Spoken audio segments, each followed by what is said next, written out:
ഇറാനെ സമ്മർദ്ദത്തിലാക്കി സമാധാന കരാറിൽ എത്തിക്കാൻ ആക്രമണം കടുപ്പിച്ച അമേരിക്ക ഇറാനിലെ ഏറ്റവും നീളം കൂടിയ പാലം തകർത്തു. അവശേഷിക്കുന്ന എല്ലാം നശിപ്പിക്കുമെന്നും ഇന്ന് പാലമാണ് എങ്കിൽ നാളെ ഊർജ്ജ നിലയങ്ങൾ തകർക്കുമെന്നും ട്രംപ് തന്റെ സോഷ്യൽ മീഡിയ പ്ലാറ്റ്ഫോമായ ട്രൂത്തിൽ ഭീഷണി മുഴക്കി. ഇറാനിലെ പുതിയ ഭരണകൂടം ഉടൻ യുഎസുമായി ധാരണയിൽ എത്തണമെന്നും മുന്നറിയിപ്പുണ്ട്.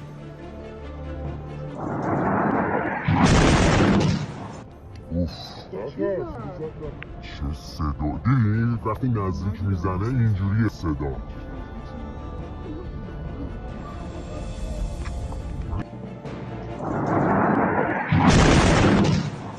اوف چه صدا دیدین وقتی نزدیک میزنه اینجوریه صدا അതേസമയം പശ്ചിമേഷ്യയിലെ ഇറാന്റെ പ്രത്യാക്രമണങ്ങളും തുടരുകയാണ്. കുവൈറ്റിലെ എണ്ണ ശുദ്ധീകരണശാല ഇറാൻ ആക്രമിച്ചു. പ്രദേശത്ത് വൻ തീപിടുത്തമുണ്ടായി. ബഹ്റൈനിലെ ആമസോൺ ഡേറ്റാ സെന്ററും തകർത്തിട്ടുണ്ട്.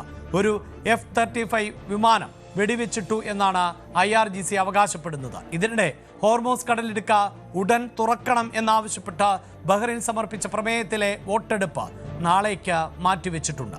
അജയ് സുധാ ബിജുവാണ് വാർത്തയുടെ വിശദാംശങ്ങളുമായി ചേരുന്നത്. അജയ്, ഇറാനിലെ ഏറ്റവും നീളം കൂടിയ പാലം, ദൈർഘ്യമേറിയ പാലം തകർത്തിരിക്കുന്നു അമേരിക്ക.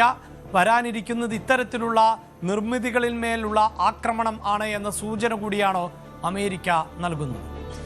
ട്രംപ് കഴിഞ്ഞ ദിവസം തന്റെ വാർത്താ സമ്മേളനത്തിൽ എടുത്തു സൂചിപ്പിച്ച ഒരു പ്രധാനപ്പെട്ട കാര്യമെന്ന് പറയുന്നത് അമേരിക്കയുമായി ഒരു ധാരണയിലെത്തിയില്ലെങ്കിൽ ഇറാനെ ശിലായുഗത്തിന് സമാനമായിട്ടുള്ള ഒരു കാലഘട്ടത്തിലേക്ക് തങ്ങൾ തള്ളിവിടും എന്നുള്ളതാണ്. ഇപ്പോൾ ആ ഒരു ലക്ഷ്യം മുന്നിൽ കണ്ടുകൊണ്ടുള്ള ഒരു ആക്രമണങ്ങളാണ് അമേരിക്ക നടത്തിക്കൊണ്ടിരിക്കുന്നതെന്ന് നമുക്ക് കാണാൻ സാധിക്കും. പ്രധാനമായിട്ടും ഇറാനുള്ളിലെ മറ്റ് പാലം അടക്കമുള്ള മറ്റ് ജനജീവിതവുമായി ബന്ധപ്പെട്ടിരിക്കുന്ന സംവിധാനങ്ങൾ, ഇവയെല്ലാമാണ് നിലവിൽ അമേരിക്ക ആക്രമിക്കുന്നത്. കഴിഞ്ഞ ദിവസം ഏതാണ്ട് ഒരു 100 വർഷത്തോളം പഴക്കമുള്ള ഒരു ആരോഗ്യ റിസർച്ച് സെന്റർ അത് അമേരിക്ക ആക്രമണത്തിലൂടെ തകർത്തിരുന്നു.